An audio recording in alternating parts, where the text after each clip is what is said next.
Salut, et joyeux Noël à tous les amoureux et amoureuses de foot. On débute la revue de presse de ce lundi avec The Sun, rapportant que Chelsea mène Manchester United et Manchester City dans la course pour signer leur ancien espoir de l'académie et maintenant la star de West Ham et de l'Angleterre, Declan Rice.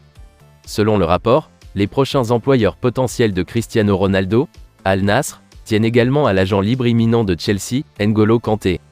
Philippe Coutinho pourrait quitter Aston Villa le mois prochain, un an seulement après son retour en Première Ligue. Kevin De Bruyne soutient son coéquipier de Manchester City, Erling Haaland, pour devenir le meilleur buteur de tous les temps.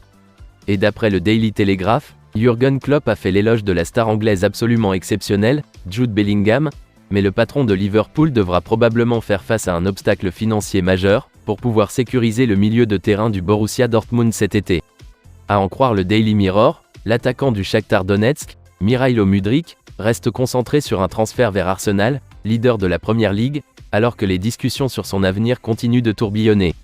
Graham Potter dit que les discussions avec la hiérarchie de Chelsea l'ont laissé confiant, qu'ils le soutiennent malgré une forme difficile avant la pause de la Coupe du Monde.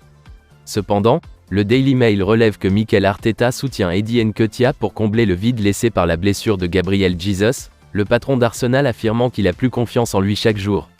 Tandis que Philippe Coutinho sera de retour dans l'équipe d'Aston Villa pour leur affrontement le lendemain de Noël avec l'ancien club de Liverpool, alors qu'il cherche à relancer sa carrière à Villa Park.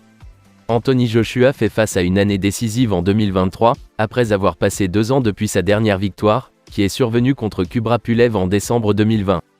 De même, selon The Times, les personnalités de premier plan de l'équipe gagnante des finales du championnat d'Europe d'Angleterre devraient recevoir les honneurs dans la liste du Nouvel An plus tard cette semaine, notamment l'entraîneur-chef Sarina Wiegman, la capitaine Leah Williamson et la joueuse du tournoi Beth Mead.